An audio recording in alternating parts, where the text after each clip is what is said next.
Hi again, I'm Joaquin, this is Art of the CV, and welcome back. Now today, a little bit of a treat, nothing too long, but for those of you who are dreading the idea of creating or even updating a very old CV, I've got a 10-point checklist for you. So get these points covered off, you'll notice a marked improvement. If you need any more detail on any one of these points, let me know in the comments below, and I'll look to produce a more detailed video log addressing your concerns. So let's kick off. 10 points. Point number 1, the CV header.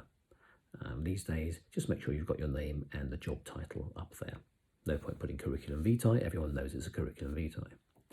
Make sure the subheading contains your contact details and that the contact details appear on all the sheets, not just the front one. Some people like to print these things out. If the sheets get separated, it's the devil's own job to actually match them up again from a mixed up pile. Keep it to 2 pages maximum. That's what I always advocate. If you can do it on 1 page, all the better. Show people that you're able to be discerning and you can basically summarize everything that you've done in a neat, tight fashion. Font size, well, I go down as far as 10-point font size, depending on the font, different fonts, different sizes, and the use of space around it.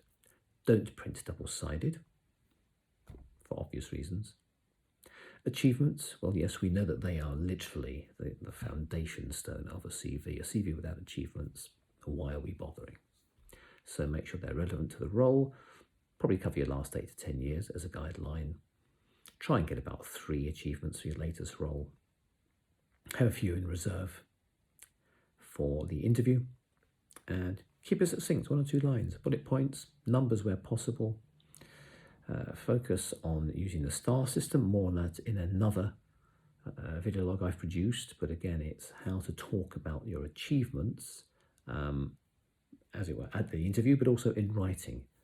How to really focus on exactly what it is you achieved and how you did that. And also avoid niche buzzwords. Some buzzwords are so niche, they literally are only relevant to that company that you're working in right now. So an applicant tracking system just won't be programmed with them, and therefore it won't actually work in your favour. Speaking of applicant tracking systems, again, just make sure that you're using keywords in the right way on your CV, and that's tailored to that particular application. Job history, again, make sure you've got dates. I prefer to include months. I can tell you why in a more detailed video. And in terms of education, you may be educated and qualified up to the hilt. Not all of those qualifications may necessarily be relevant to the position you're going for. So again, bear that in mind. If you're trying to squeeze everything onto 1 page, as long as it's nicely laid out, then if you need to save a few lines, just remember, all of your qualifications may not be necessary. Just read the ad, see what qualifications they want, make sure you match that. Keep something in reserve for the interview if need be. Hope you found that useful. As I said, I've produced other video logs with regard to going into more detail. So check me out on YouTube. Just look up Joaquin de la Vega and CV. And yeah, have fun with it. It's not supposed to be torture. Until next time, happy hunting.